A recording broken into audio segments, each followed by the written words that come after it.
Hey hello, balik lagi di channel Spoiler Moon dan kita akan lanjutkan lagi kisah hidup Fang Yuan. Semakin dekat dengan hari H, semakin banyak yang harus disiapin. Tapi tentu saja, Ane usahakan semaksimal mungkin untuk tetap bisa ngasih updatean. Langsung saja kita sambung kisah hidup Fang Yuan di part 370. Di akhir part kemarin dikatakan kalau klon jalur waktu Fang Yuan sedang menyimpulkan rumah Gu. Rumah Gu pada dasarnya juga merupakan formasi Gu yang dievolusikan. Pada awalnya banyak sekali immortal dari jalur formasi yang merasa frustasi dengan keterbatasan dan ketidakfleksibelan dari formasi Gu. Dalam banyak pertempuran mendadak, mereka bahkan tidak sempat untuk membentuk formasi sama sekali, yaitu menjadi kerugian untuk orang-orang yang mengembangkan jalur formasi. Sejarah mencatat ada banyak kasus di mana immortal jalur formasi yang bahkan tingkatannya sudah peringkat 8 pun akan terseret ke dalam pertempuran mendadak dan kemudian gagal menampilkan kekuatan mereka. Kalau hanya kalah, itu saja sudah dianggap beruntung, karena tidak sedikit dari mereka yang kemudian gugur dengan penuh penyesalan. Dari situlah kemudian konsep rumah Gu lahir, di mana sejatinya rumah Gu adalah formasi Gu yang portable. Sebelumnya klon jalur waktu Fang Yuan sendiri sangat sibuk untuk mengelola apertur abadi atau berada di bawah cahaya kebijaksanaan untuk menyimpulkan berbagai hal. Tapi sekarang, dia memfokuskan diri untuk menyempurnakan konsep dari rumah Gu yang ingin ia buat. Sementara itu, tubuh utama Fang Yuan sendiri mencurahkan waktunya untuk melatih gerakan pembunuh, lalu memanfaatkan sisa waktunya untuk mengelola jiwanya. Jumlah gerakan pembunuh yang kini Fang Yuan kuasai terus bertambah. Fondasi dari jalur jiwanya pun melonjak pesat setiap kali sesi kultivasi berlangsung. Pengelolaan apertur abadi pun kini berjalan dengan stabil, terutama karena Fang Yuan memiliki sekelompok bawahan elit yang membantunya. Di antara semua itu, kolam esensi tahun memegang peran paling krusial. Kolam esensi tahun adalah tempat beristirahat untuk para binatang buas tahun. Menghemat ruang karena makhluk-makhluk itu hidup di dalamnya, lalu juga menghasilkan Gu dari jalur waktu dan bahkan mampu mengatur aliran waktu di dalam apertur abadi Fang Yuan. Kolam esensi tahun bisa dikatakan sebagai mikro dari sungai waktu. Dalam kehidupan sebelumnya, Fang Yuan harus bersusah payah untuk mengumpulkan sumber daya agar bisa membentuk kolam esensi tahun. Tapi ketika itu, setelah dia mencaplok apertur abadi Xia-Cha, Fang Yuan mendapati bahwa ternyata Xia-Cha juga telah membangun kolam esensi tahun. Nah, dalam kehidupan ini, Fang Yuan langsung mengambil alih kolam esensi tahun milik Xia-Cha. Jadi, dia tidak perlu membuang-buang sumber daya dan waktunya pun menjadi sangat efisien. Meskipun menurut visi Fang Yuan dan rencananya, kolam esensi tahun yang ia ambil dari Xia-Cha masih jauh dari kata sempurna. Tapi tidak masalah, itu cukup untuk saat ini. Dan selama beberapa hari terakhir, Fang Yuan bersama dengan para bawahannya memusatkan perhatian pada penyempurnaan dari struktur kolam esensi tahun. Hasilnya terbukti sangat luar biasa signifikan. Fang Yuan memasukkan para binatang buas tahun yang telah ia peroleh ke dalam kolam itu. Reaksi para binatang tentu saja sangat senang. Binatang-binatang itu nyaman hingga enggan untuk keluar dari sana. Bagi binatang buas tahun, tempat ini memiliki segalanya, baik itu makanan, air, serta lingkungan yang paling sesuai dengan mereka, yakni air dari sungai waktu.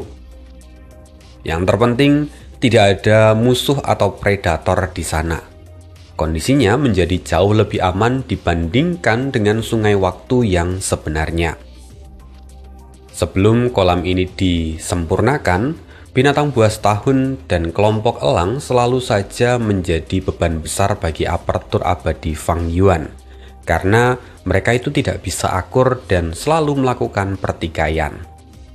Sebelumnya, binatang buas tahun dan juga kelompok elang selalu menjadi beban besar bagi aparatur abadi Fang Yuan.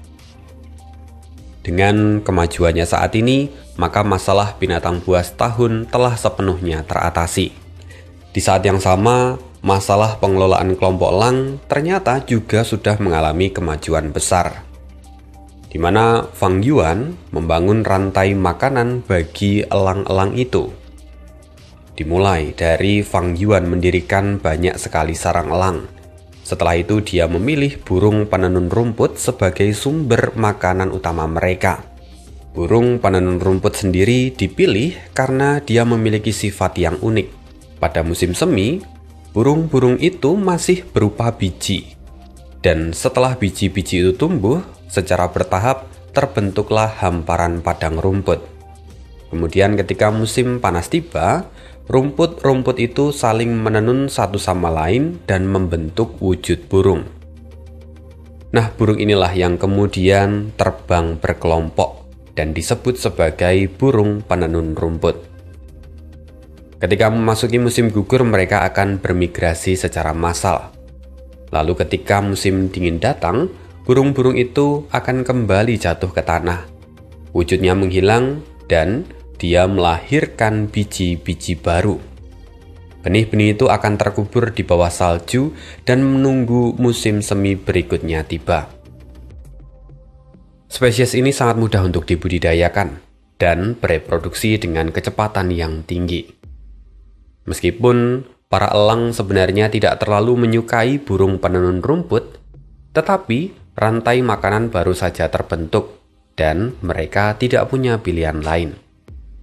Dalam kondisi seperti ini, mana mungkin mereka bisa pilih-pilih makanan? Dengan gu musim semi dan juga gu musim panas, Fang Yuan telah memanfaatkan semuanya dengan baik. Dia menempatkan beberapa immortal di mini 9 surga untuk menjaga area itu sebelum mengaktifkan gerakan pembunuh.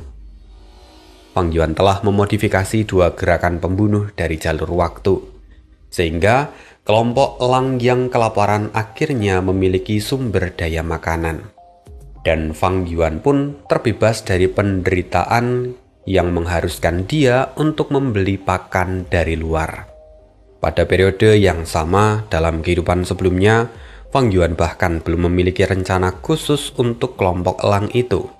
Tapi dalam kehidupan ini, dengan aset yang melimpah, Fang Yuan tidak terlalu memperdulikan biaya. Dia benar-benar mampu menanggung semuanya. Meski begitu, masalah baru kemudian muncul. 2 gerakan pembunuh jalur waktu yang sebelumnya diaktifkan membuat lingkungan berganti antara musim semi dan musim panas secara tiba-tiba dan terus berulang. Stimulasi ini sangat kuat sampai-sampai menyebabkan banyak elang betina bertelur dalam jumlah yang besar pada musim semi. Namun karena pergantiannya berlangsung terlalu cepat, sifat dari para elang menjadi semakin agresif. Pertarungan demi perebutan pasangan pun sering kali terjadi. Nah, dalam situasi ini, para immortal yang ditugaskan Fang Yuan harus bertindak sebagai pengasuh dan penengah.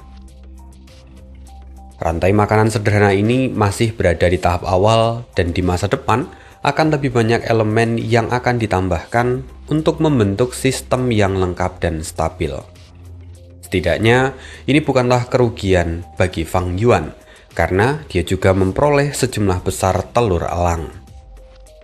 Berbeda dengan binatang buas tahun yang memiliki kolam esensi tahun, para elang ini jauh lebih sulit untuk diatur.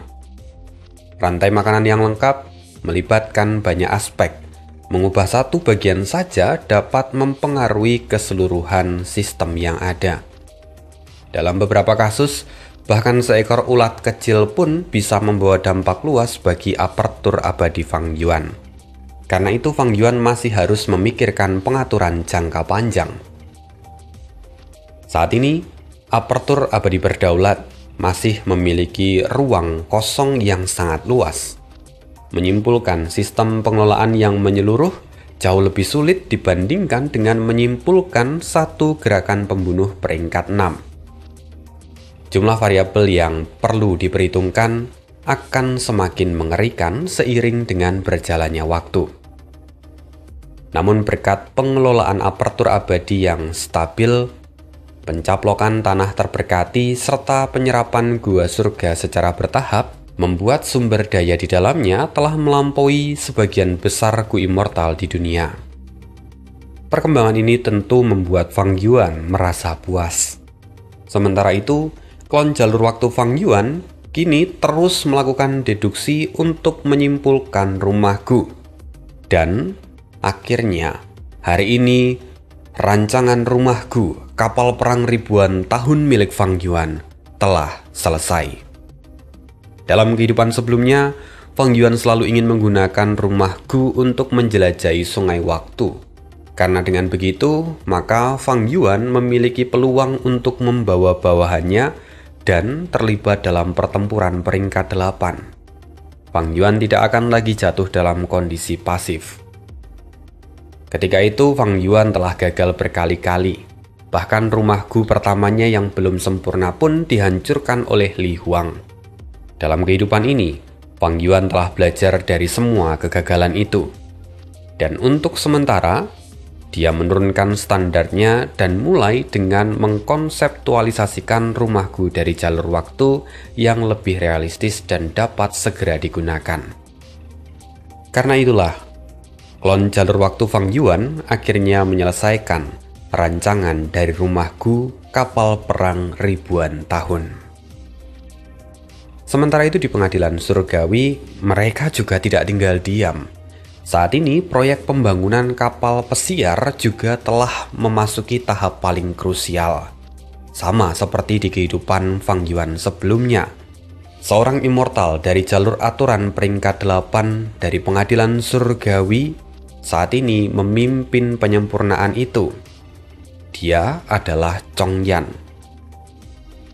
Kali ini dia mengeluarkan sebuah Gu, namanya adalah Gu Keabadian. Gu ini sebelumnya digunakan di Gua Pasir Abadi Pengadilan Surgawi, tetapi kini dibawa keluar demi menyempurnakan kapal pesiar. Ini adalah langkah terakhir. Aku harus melakukannya dengan hati-hati. Chong Yan menarik nafas dalam-dalam. Dengan sikap yang sungguh-sungguh dan kehati-hatian ekstrim, dia mengirimkan Gu Keabadian ke dalam kapal pesiar yang belum lengkap itu. Kapal pesiar segera menyerap Gu Keabadian. Auranya seketika menjadi tidak stabil, melonjak dan merosot berulang kali sebelum akhirnya benar-benar kehilangan kendali. Ekspresi Chong Yan berubah drastis. Sialan. Boom. Ledakan dahsyat mengguncang sekitar. Rumahku yang belum selesai itu hancur berkeping-keping. Tak terhitung jumlah gufana yang hancur seketika. Sementara ada banyak Gu Immortal tambahan yang juga mengalami kerusakan parah. Hanya Gu Keabadian yang saat ini tetap utuh. Chong Yan melindunginya dengan seluruh kekuatannya. Bahkan dia harus menderita cedera berat pada tubuhnya sendiri. Pada saat yang hampir bersamaan, saat ini Peri Ziwei meninggalkan pengadilan surgawi dan datang menemui Duklong di lokasi yang berbeda. Di sana, Feng Jinhuang baru saja menyelesaikan penelitiannya untuk menghancurkan alam mimpi. Dan melihat apa yang berhasil dilakukan oleh Feng Jinhuang, Peri Ziwei benar-benar tidak menyangka bahwa kemajuan Feng Jinhuang di jalur mimpi ternyata sudah jauh melampaui yang ia perkirakan. Duklong pun tampak puas. Lalu karena dia tahu Peri Ziwei ingin bicara dengannya, Duklong kemudian meminta Feng Jinhuang untuk pergi. Setelah itu, baru Duklong bertanya pada Peri Ziwei tentang tujuan dari kedatangannya. Priziwe dengan segera menjawab, "Tuan, beberapa hari terakhir ini, saya merasa gelisah tanpa sebab yang jelas. Saya tidak menemukan sumbernya, jadi saya datang untuk memohon bimbingan." Duklong mengangguk dan berkata, "Bagaimana dengan perkembangan deduksimu pada Fang Yuan?" Alis Priziwe berkerut, dia tampak jengkel. Pertahanan Fang Yuan dalam jalur kebijaksanaan terlalu rapat. Saya telah mengerahkan seluruh kemampuan saya, tetapi tetap saja saya tidak bisa menyimpulkan apapun tentang dirinya. Duklong lalu berkata, "Rencanamu sebelumnya sudah sangat baik. Bahkan aku sendiri tidak akan mampu menyusun rencana sehalus itu. Lagi pula, aku bukanlah seorang kultivator dari jalur kebijaksanaan. Karena itu, kau sudah melakukan yang terbaik, jadi jangan terpuruk. Sekarang, bagaimana dengan penyempurnaan formasi Gunasip?" Priziwe segera berkata, "Penyempurnaan itu masih dalam proses perbaikan. Namun saya telah memerintahkan Yuan Qiongdu untuk selalu bersiap. Kalau begitu, apakah kau telah memeriksa jiwa spektral kali ini?" Priziwe segera menjawab, "Sudah, Tuan. Dia hanyalah sisa jiwa, seorang tahanan tanpa esensi abadi ataupun Gu immortal. Tapi, sejak kekalahan kita di Tanah Langya, saya telah memberikan pengawasan ekstra padanya. Saya tidak menemukan masalah apapun." Mendengar itu, Duklong menghela nafas perlahan. Kalau begitu, mungkin bukan dia. Mungkin rasa tidak nyamanmu itu berasal dari teratai merah. Hati Priziwe bergetar. Duklong lalu melanjutkan, "Lantas bagaimana perkembangan dari pencarian warisan sejati teratai merah?" Ekspresi Priziwe menjadi muram. Pavilion masa kini dan masa lalu telah ditempatkan di sungai waktu. Selama Fang Yuan masuk ke sana, kita pasti akan mengetahuinya. Namun, pembangunan kapal pesiar saat ini sedang mengalami kegagalan dan harus diulang dari awal. Saya juga berencana untuk membangun 2 rumah Gu lagi. Dengan begitu, maka kita akan memiliki 5 rumah Gu dari jalur waktu. Meskipun kita gagal untuk menemukan warisan sejati teratai merah, tetapi kita tetap tidak akan membiarkan Fang Yuan untuk mendapatkannya. Duklong pun memang saat ini mewaspadai Fang Yuan. Duklong mengangguk. Dia sekarang juga mewaspadai Fang Yuan. Walaupun tetap di matanya, Fang Yuan tidak dapat dibandingkan atau disejajarkan dengan teratai merah. Duklong lalu berkata, "Warisan sejati teratai merah adalah variabel terbesar. Memblokade sungai waktu dengan 5 rumah Gu dari jalur waktu memang adalah metode yang paling aman. Kita akan mengikuti rencanamu." Duklong lalu menambahkan, "Meskipun aku tidak mengolah jalur formasi, aku tahu betapa sulitnya membangun rumah Gu. Jadi jangan menyalahkan Chong Yang." "Baik, Tuan Duklong." Setelah kekalahan di Tanah Langya, pengadilan surgawi kini menjadi jauh lebih agresif. Mereka bergerak dengan cepat tanpa keraguan. Kenaikan Fang Zheng ke tingkat immortal itu hanya menjadi salah satu langkah yang mereka ambil. Kapal pesiar kembali dibangun, dan mereka bahkan menambahkan rumah Gu dari jalur waktu kelimanya. Semua perkembangan ini sama sekali tidak diketahui oleh Fang Yuan. Sementara itu di dalam apertur abadi Fang Yuan, ini adalah bagian terpenting. Gu tahun mengalir seperti air. Pergilah. Fang Yuan menggerakkan kehendaknya. Gu immortal itu melesat ke depan. Saat memasuki rumah Gu yang belum lengkap, cahaya menyilaukan meledak keluar.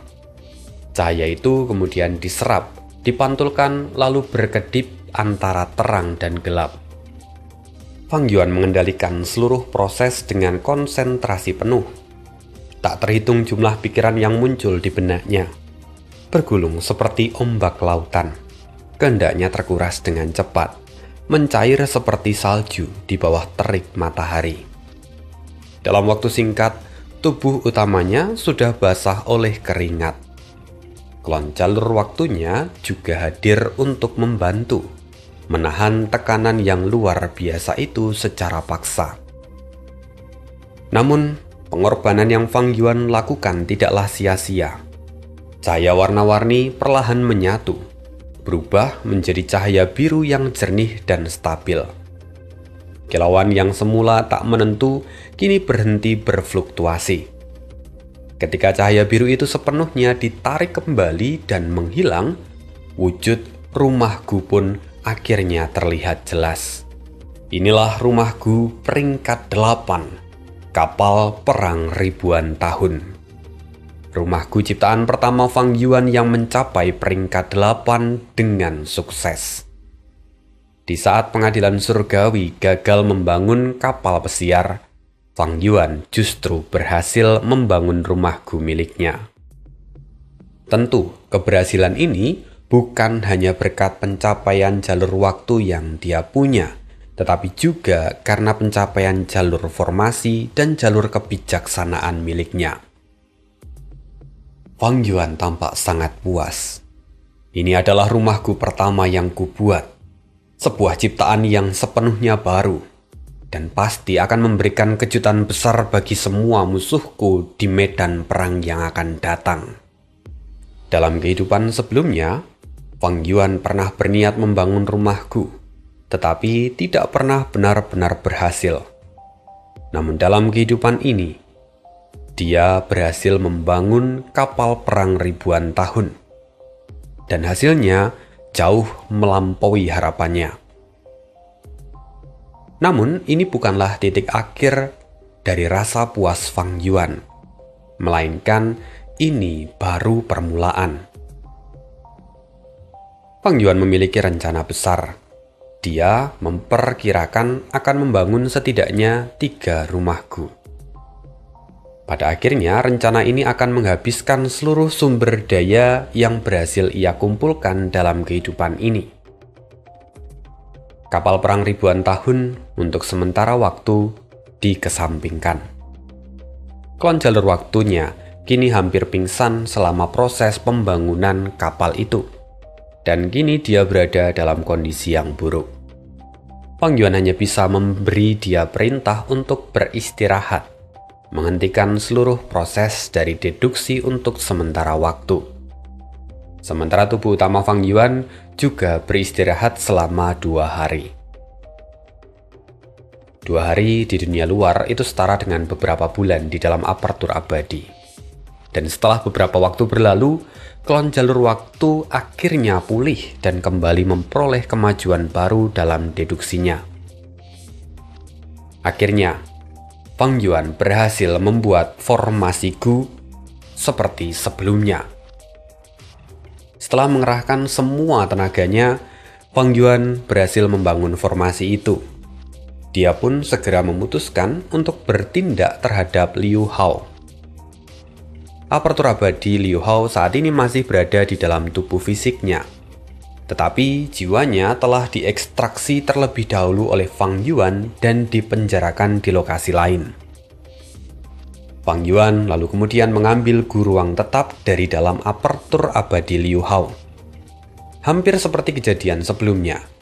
Dan Gu ruang tetap langsung menunjukkan tanda-tanda kehancuran. Sayangnya, tanda Dao dari jalur penyempurnaan Fang Yuan bersinar dan memperbaikinya. Setelah beberapa saat, Gu itu pun kembali stabil, meskipun terlihat ada sedikit kerusakan. Melihat hal itu, Fang Yuan akhirnya bisa bernafas lega. Akhirnya dia mendapatkan Gu ruang tetap. Dalam kehidupan sebelumnya, Metode tersembunyi dari pengadilan surgawi aktif saat Gu ini dikeluarkan dari apertur abadi Liu Hao, yang mana Gu ini juga menjadi pemantik yang menghancurkan Gu lainnya serta jiwa Liu Hao sendiri. Tapi sekarang hal itu dapat dicegah dan Gu ruang tetap dapat dipertahankan agar tidak hancur. Pencapaian ini sejatinya adalah langkah awal dari keberhasilan Fang Yuan untuk menciptakan Gu immortal seperti sebelumnya. Ini adalah desain dari Gu yang dapat memperbaiki Gu apapun yang rusak. Prinsipnya sebenarnya sama seperti manusia seperti sebelumnya dan juga landscape kembali semula. Meskipun saat ini Fang Yuan baru berhasil membuat sebuah formasi. Tetapi ini adalah langkah awal yang bagus. Jika dia berhasil memodifikasi dan menyederhanakan formasi besar ini, maka dia dapat berubah menjadi sebuah gerakan pembunuh yang praktis. Dan Fang Yuan akan mencapai keberhasilan tahap menengah. Terakhir, ketika gerakan pembunuh akhirnya berhasil dikondensasi menjadi sebuah resep Gu, sama seperti Gu segudang diri, maka Fang Yuan akan mencapai keberhasilan penuh. Walaupun untuk saat ini, berhasil membangun formasi Gu itu sudah menjadi batas dari kemampuan Fang Yuan. Dia perlu waktu untuk mengembangkan formasi Gu ini menjadi gerakan pembunuh ataupun menjadi resep Gu yang utuh. Fang Yuan tahu, kalau dia ingin melakukan itu, maka dia perlu memperkuat fondasi dari jalur penyempurnaannya. Fang Yuan sendiri kini tampak berpikir, aku telah menyerap makna sejati dari Langya.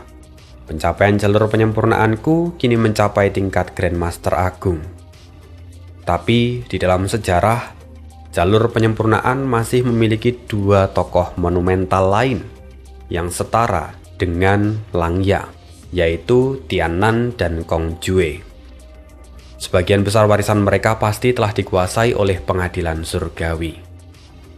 Metode penyempurnaan pengadilan surgawi yang menggunakan Gu ruang tetap pun kemungkinan besar juga berasal dari kedua orang itu. Selama aku bisa memperoleh warisan mereka dan memperkuat pondasiku, kemungkinan aku akan berhasil menciptakan resep Gu kembali semula. Namun jalan itu masih panjang. Sekarang aku harus fokus untuk mengembangkan formasi ini menjadi gerakan pembunuh. Mata Fang Yuan sendiri menyala oleh api gairah. Dalam kehidupan sebelumnya, dia tidak pernah melihat harapan semacam ini. Pengadilan surgawi terasa seperti jurang yang tak berdasar dan mustahil untuk dijangkau. Namun dalam kehidupan ini, pikiran Fang Yuan telah berubah. Pengadilan surgawi. Tunggu saja. Aku akan segera datang dan menjarah warisan sejati kalian. Kali ini Fang Yuan tidak lagi bersifat pasif dan orientasinya melarikan diri. Tetapi Fang Yuan bahkan sudah membuat perencanaan awal untuk menyerang pengadilan surgawi. Ini adalah langkah maju yang sangat besar. Singkat cerita, waktu pun berlalu. Dan setelah beberapa kali sesi kultivasi selama periode ini, jiwa Fang Yuan telah pulih hingga dia kini mencapai 60 juta jiwa manusia. Jiwanya tidak lagi suram dan rapuh seperti sebelumnya. Dia kini dipenuhi oleh vitalitas. Dia tampak hidup layaknya manusia normal. Wajahnya indah dan jernih. Ukuran tubuhnya kembali normal. Cahaya lembut memancar dari dalam, menyelubungi seluruh wujudnya dan memberikan kesan padat serta murni. Semua itu berkat warisan sejati surga pencuri, yaitu gerakan pembunuh penyembunyian hantu. Saat ini Fang Yuan ada di dunia luar, dan untuk menyembunyikan dirinya tentu Fang Yuan menggunakan warisan ini sebagai pelindung dari deduksi pihak luar. Nah, dengan pondasi jiwa Fang Yuan saat ini, dia memiliki keyakinan penuh untuk membagi jiwanya. Akhirnya, Fang Yuan menggunakan gerakan pembunuh abadi membelah jiwa. Dalam sekejap, jiwa Fang Yuan meninggalkan tubuh utamanya. Dia hanya mengandalkan pikiran, kehendak, dan emosi yang tersisa untuk mengendalikan Gu serta mempertahankan stabilitas gerakan pembunuhnya. Apa yang dia lakukan seperti menuangkan air. Separuh jiwanya terbelah dengan mulus. Jiwa utama segera kembali ke tubuh fisiknya setelah selesai. Dalam sekejap mata, jiwa dari tubuh utama Fang Yuan menurun menjadi 30 juta jiwa manusia. Sementara jiwa yang terpisah juga memiliki jumlah yang sama. Fang Yuan kemudian menutup matanya sejenak dan beristirahat. Lalu, ketika jiwanya telah kembali sepenuhnya, Fang Yuan merasakan sedikit pusing. Ya, ini adalah reaksi umum yang sering terjadi. Fang Yuan baru saja membelah setengah dari jiwanya, jumlah yang sangat luar biasa besar. Kini aliran esensi abadi di dalam aperturnya pun berhenti sementara waktu. Berbagai Gu ikut beristirahat, tetapi tidak satu pun yang mengalami cedera. Dengan kata lain, pembelahan jiwa kali ini berhasil dengan sempurna. Sebenarnya mengaktifkan gerakan ini sama sekali tidak mudah. Resikonya besar dan tingkat kegagalannya pun tinggi. Tapi karena Fang Yuan telah berlatih gerakan ini, dia menghabiskan banyak energi dan membayar harga yang tidak kecil. Semua persiapan yang dia lakukan membuat dia berhasil. Setelah beberapa waktu, Fang Yuan membuka matanya. Kondisinya kini telah pulih sepenuhnya. Dan pikirannya pun terasa jernih. Dia melihat jiwa terbelah di depannya, lalu kemudian membuka apertur abadinya.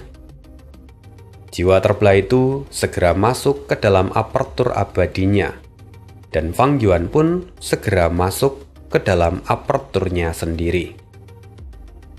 Di sana, terlihat sebuah tubuh fisik yang telah menunggu. Tubuh ini tidak lain adalah tubuh fisik pencari realitas mimpi sejati. Begitu jiwa terbelah milik Fang Yuan memasuki tubuh itu, auranya sempat berfluktuasi untuk beberapa saat sebelum akhirnya mereda. Melihat semua itu, Fang Yuan tetap tenang. Dia telah memahami secara garis besar 3 jenis tubuh pencari realitas mimpi sejati. Jenis yang pertama adalah versi awal dari tubuh pencari realitas mimpi sejati yang dipadatkan oleh Yan Xi dan juga Ying Wuxie di masa lalu.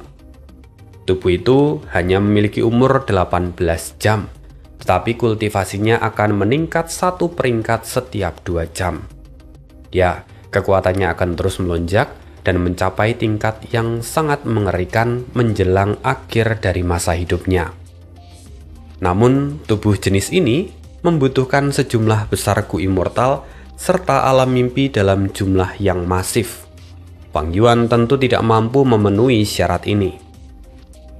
Kemudian ada jenis kedua, yaitu tubuh pencari realitas mimpi sejati dengan kultivasi di tingkat immortal.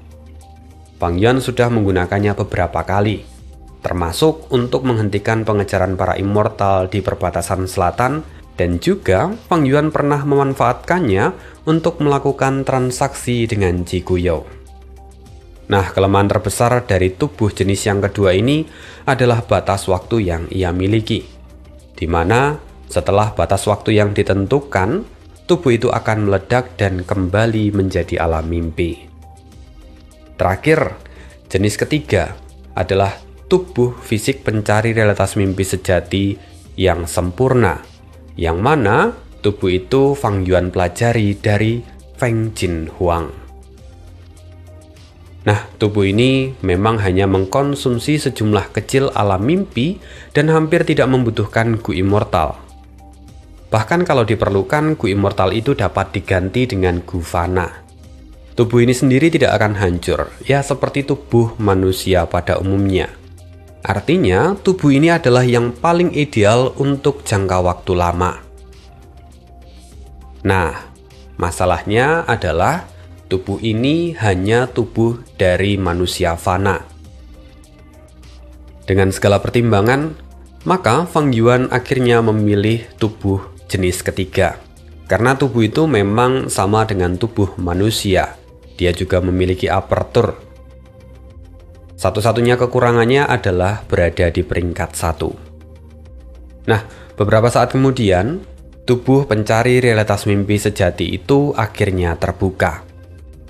30 juta jiwa manusia kini mulai menyesuaikan diri dengan tubuh itu. Dengan kultivasi yang begitu rendah, tentu tubuh itu jelas tidak mampu menanggung semua kekuatan jiwa dari jiwa terbelah Fang Yuan. Ya, ini adalah contoh yang klasik, di mana tubuh yang lemah dan jiwanya terlalu kuat seringkali memang menimbulkan masalah. Tapi jiwa terbelah Fang Yuan menahan sebagian besar kekuatannya, seolah-olah seorang raksasa yang sedang meringkuk hati-hati di dalam rumah yang terbuat dari kertas. Tapi itu bukan masalah dan semua masih dalam pertimbangan Fang Yuan. Apalagi sekarang Fang Yuan telah menyiapkan Gu Relik. Mungkin masih ada yang ingat dengan Gu Relik. Gu Relik adalah Gu Fana yang mampu memperkuat dinding apertur dan meningkatkan kultivasi dari seorang Master Gu ke satu tingkat yang lebih tinggi. Kultivasi dari seorang Master Gu itu terbagi menjadi peringkat 1 sampai peringkat 5. Dan karena itu Gu Relik pun sama.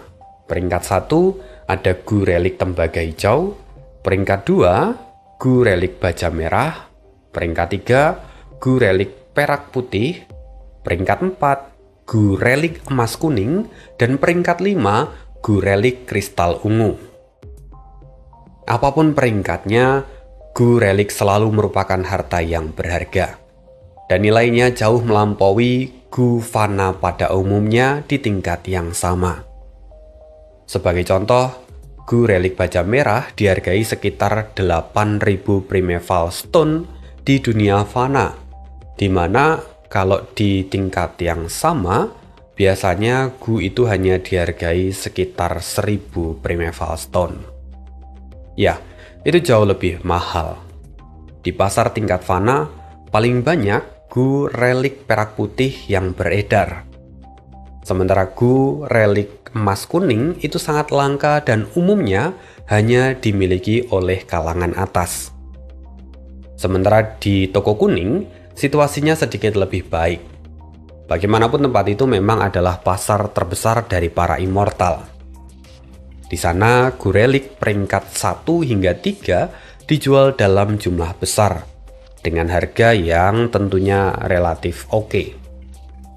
Sementara untuk Gu Relik Emas Kuning peringkat 4 tersedia dalam jumlah terbatas, dan Gu Relik Kristal Ungu peringkat 5 agak cukup jarang ditemukan. Kelangkaan itu bukan karena para immortal sengaja ingin menimbunnya, melainkan karena Gu Relik hanya dapat terbentuk secara alami dan sampai saat ini pun tidak dapat diproduksi secara massal. Bahkan Tanah Langya ataupun Pengadilan Surgawi juga tidak mampu melakukannya. Apa alasannya? Sederhana, dan Fang Yuan mengetahuinya setelah pencapaiannya dari jalur penyempurnaan menginjak tingkat Grandmaster Agung dan pencapaiannya pada jalur manusia mencapai tingkat master. Nah, alasannya bahwa Gu Relik itu adalah Gu dari jalur manusia. Gu itu memiliki pengaruh mendasar terhadap manusia dan varian manusia. Karena itu Gu Relik jauh lebih mudah terbentuk di wilayah yang dihuni oleh manusia atau varian manusia dalam jumlah besar. Jadi memang Gu itu tidak bisa diciptakan, sama seperti Gu Umur juga tidak dapat diciptakan, karena keduanya adalah Gu dari jalur manusia. Nah, sekarang klon jalur mimpi Fang Yuan mulai menggunakan Gu Relik Tembaga Hijau. Akibatnya, aperturnya yang berbeda dengan Master Gu biasa mulai mengalami perubahan. Fang Yuan bisa mengamati semuanya, dan perubahan itu terlihat menunjukkan karakteristik khas dari alam mimpi. Meskipun apertur dari klon jalur mimpi Fang Yuan hancur, mereka akan dengan cepat terbentuk kembali. Ada selaput cahaya tipis yang berada di sekitarnya. Selaput itu tampak rapuh, tetapi dengan kokoh menahan apertur jalur mimpi di dalamnya. Begitu gu relik tembaga hijau digunakan, selaput itu segera menebal, dan cahaya di dalamnya mengalir seperti air, dan kemudian berubah menjadi membran air. Kemudian, klon jalur mimpi menggunakan gu relik tembaga hijau yang kedua. Membran air semakin tebal dan mengeras, lalu berevolusi menjadi membran batu. Setelah gu relik tembaga hijau ketiga digunakan, membran batu di apertur alam mimpi itu mulai berubah menjadi membran kristal. Tubuh pencari realitas mimpi sejati memang adalah bakat khusus. Meskipun primeval essence tembaga hijau tampak ilusi seperti mimpi, dia mampu mengisi lebih dari 90% aperturnya. Klon jalur mimpi Fang Yuan segera duduk bersila, mengendalikan primeval essence-nya untuk menghantam membran kristal itu. Namun bahkan sebelum serangan itu benar-benar terbentuk, aperturnya langsung menembus batas. Membran kristal hancur dan berubah menjadi membran cahaya baja merah peringkat 2. Dalam sekejap, klon jalur mimpi Fang Yuan menjadi seorang Master Gu peringkat 2. Fang Yuan pun terkejut ketika menyadari itu. Tubuh pencari realitas mimpi sejati memang adalah fisik ekstrim ke-11. Kedudukannya setara dengan 10 fisik ekstrim lainnya. Kultivasinya dapat meningkat tanpa hambatan. Dalam sistem kultivasi Master Gu, menerobos alam kecil relatif mudah. Selama waktu dan ketekunan cukup, kemajuan dapat dicapai. Namun, setiap alam besar memiliki penghalang yang jelas, dan semakin tinggi tingkatannya, semakin sulit juga untuk ditembus. Fang Yuan semula berniat untuk memanfaatkan pengalamannya yang melimpah untuk mengendalikan laju kemajuannya. Namun, dia tidak menyangka bahwa tubuh pencari realitas mimpi sejati akan menembus batas dengan semudah ini. Kemudian, gu relik terus dikonsumsi satu demi satu.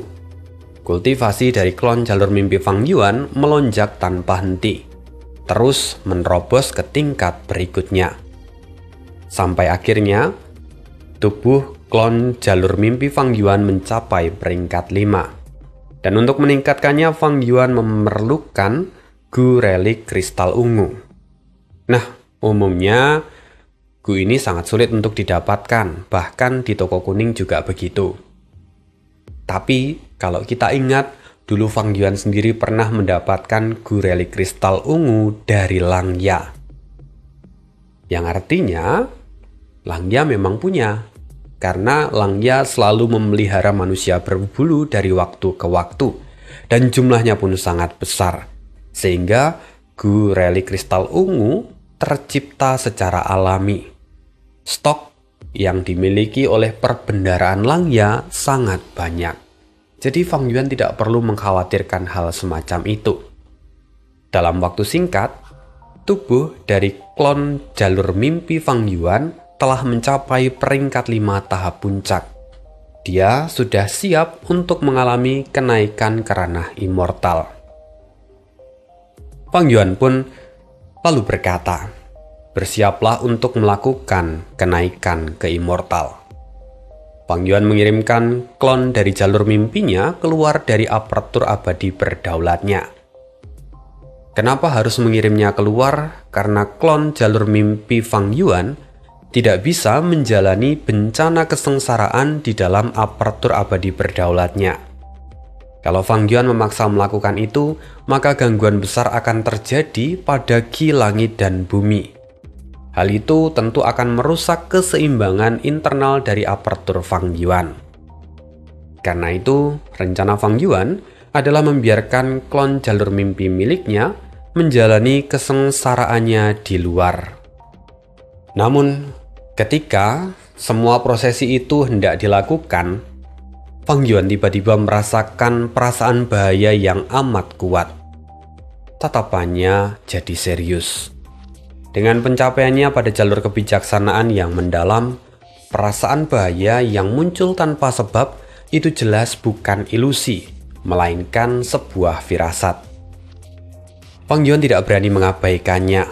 Dia mulai berpikir, apakah itu adalah petunjuk bahwa kalau klon jalur mimpinya menjalani kesengsaraan di luar, itu akan membuatnya menghadapi bahaya yang besar.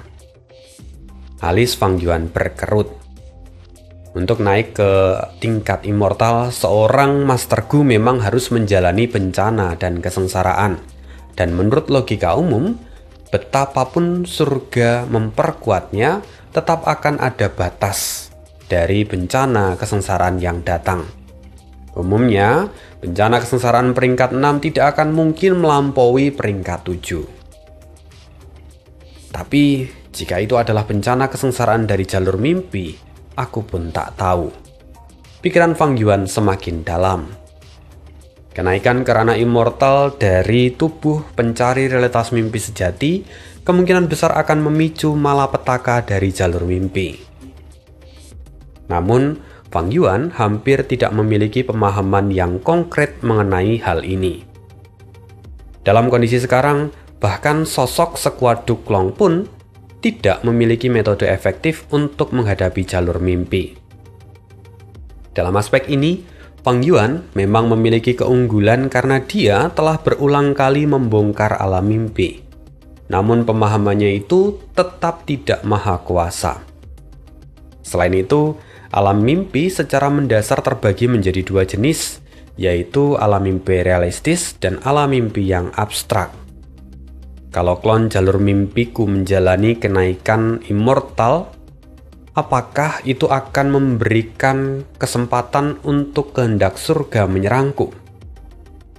Kalau memang begitu, maka aku harus membiarkannya menjalani bencana kesengsaraan di dalam apertur abadi berdaulatku. Tidak ada kehendak surga di sana. Dan meski itu akan menguras langit dan bumi dalam jumlah yang besar, serta merusak fondasi di dalam aperturku, manfaat yang kudapatkan setelah menjadikan klon jalur mimpiku ke tingkat immortal masih jauh lebih besar. Itu adalah pengorbanan yang cukup berguna. Akhirnya Fang Yuan mendapatkan sebuah kesimpulan dan menarik kembali klon jalur mimpinya untuk bersiap menjalani bencana kesengsaraan di dalam aperturnya sendiri. Tapi ternyata Fang Yuan masih tetap merasakan perasaan bahaya yang sama meskipun sedikit lemah. Menyadari itu Fang Yuan merenung. Tunggu, apakah ini berarti bahwa meski tanpa kehendak surga, kenaikan tubuh pencari realitas mimpi sejati karena immortal akan memicu malapetaka dari jalur mimpi yang berbahaya. Bahkan mungkin bisa mengancam kelangsungan hidupku. Kenaikan karena immortal selalu berarti mempertaruhkan segalanya. Pertanyaannya adalah, apakah resiko itu sepadan? Fang Yuan terdiam sejenak sebelum akhirnya menghela nafas panjang dan mengambil keputusan. Kali ini dia memilih untuk mempertahankan stabilitasnya. Resiko yang mungkin terjadi terlalu besar untuk saat ini. Yang paling membuat Fang Yuan khawatir adalah dia tidak punya jaminan sama sekali. Fang Yuan menggeleng pelan. Sebenarnya dia itu punya harapan besar terhadap kenaikan ini.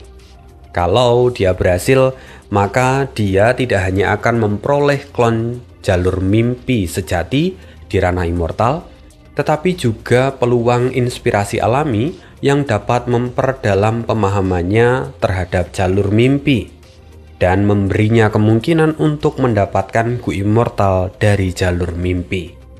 Namun, kenyataan memaksanya untuk menerima satu hal. Bahaya yang menyertai kenaikan itu terlalu besar. Jika keadaan memburuk, aku bahkan mungkin tidak dapat menggunakan Spring Autumn Cicada.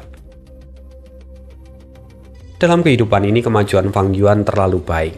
Tidak masuk akal untuk mempertaruhkan segalanya pada resiko yang tidak dapat ia kendalikan. Mengambil resiko tanpa perhitungan bukanlah keberanian, tetapi adalah sebuah kebodohan.